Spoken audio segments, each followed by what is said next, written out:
Good day, ladies and gentlemen. It's Derek with Cherry Blossom CBD, coming back with What-The-Hemp-Wednesday. We're bringing you hemp news from around the world.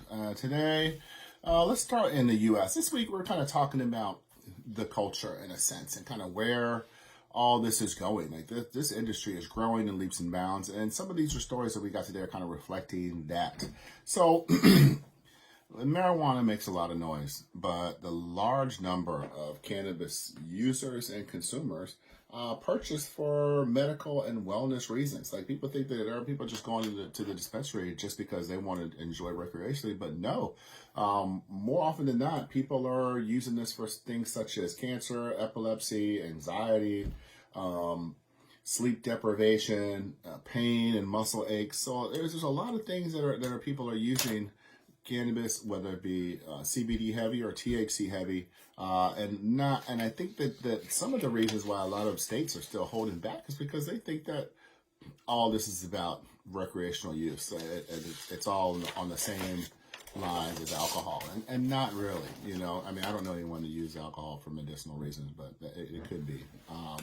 But researchers are now learning about minor cannabinoids, different levels of technology are coming into play, so we're producing different extracts, and just this whole industry is just kind of growing in leaps and bounds. So another fact that proves that is that a new study shows that an increased number of U.S. military veterans are using cannabis, although the VA does not recommend cannabis to its patients. In a study done by the National Health and Resilience in Veterans, which included like 4,069 respondents, that number of veterans using cannabis or some sort of cannabis derivative jumped 3% from 9% in 2014 to 12% last year. That's pretty significant. And even though of those veterans studied over the last 6 months, or they claim they had used over the last 6 months, just 1.5 of those veterans were enrolled in a state-approved medical cannabis program. So it seems like a lot of people are still getting their stuff on the black market or the gray market, wherever you may live. 2.7% screened positive for cannabis use disorder. And they're saying that combat veterans, black veterans, and those with physical disabilities were the most likely to be enrolled in a medical cannabis program. So again, the VA does not recommend cannabis of any kind, whether medical or recreational, but that is not stopping veterans. Last year, the VA approved a bill that would allow VA doctors to recommend cannabis to states where it's legal. However, that bill was not voted on in Congress. I think there's another bill submitted to kind of set aside the federal restrictions just for veterans for a certain amount of time so that they can enjoy, benefit off of their cannabis and leave some of these other medicines and such alone. Still no movement. So what we're saying here is that the culture is growing, even in sections of our society that hadn't always embraced using cannabinoid therapies as medicine, but it seems like even the veterans, so more and more and more.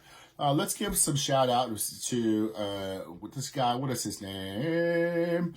Wesson Boyson.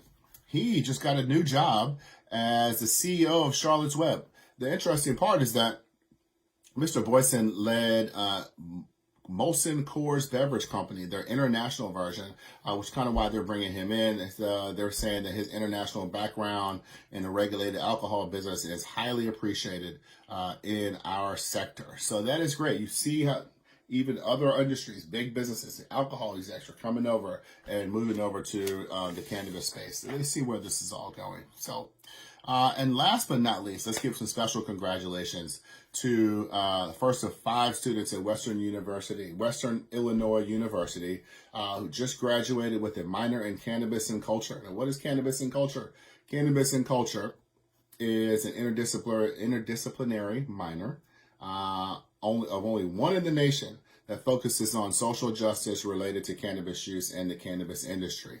4 other students are enrolled in this program, and they're going to get their diplomas maybe this year or probably sometime next year, but at least the first graduate got theirs this year. So what are the courses are here? Anthropology, botany, history, liberal arts and sciences, philosophy, religious studies, English, and political science are some of the courses and studies that make up this interdisciplinary minor. As of this fall, the university is going to offer online classes for those who want to take the minor, along with at least one religious class may be eligible for $1,000 per semester through the Mary Olive Wood Scholarship. So if you're interested in getting this business in a different aspect, or you're just learning more, or getting some sort of degree in cannabis, cannabinoid sciences, Western Illinois University may be the place for you, and you may be able to get that online. So that is all for the day. I know that was a lot. We're getting to a point in the year. There's not a lot is going on. I think even though things are moving, businesses are kind of merging or coming together. But legislatively, we're kind of getting to the end of that. So we may have a lot less legislative news this summer, but I still think the cultural and the business news are still going to keep on coming in. So if you got anyone who is interested in what we're talking about here today, please feel free to forward them this message. Please like, subscribe, share this with anyone you know. And welcome. We'll be back next week, and be welcome to see you then. So hopefully I can talk better next week. For some reason I'm just tongue tied today. I'm not really sure. Maybe I just woke up and I'm tired. But who knows? But sorry we kept it a little casual. It's a little bit longer than expected, but we'll get back to you next week, and we'll see you soon with another Friday with Friends. Thank you very much, and we'll talk to you soon, guys. Bye.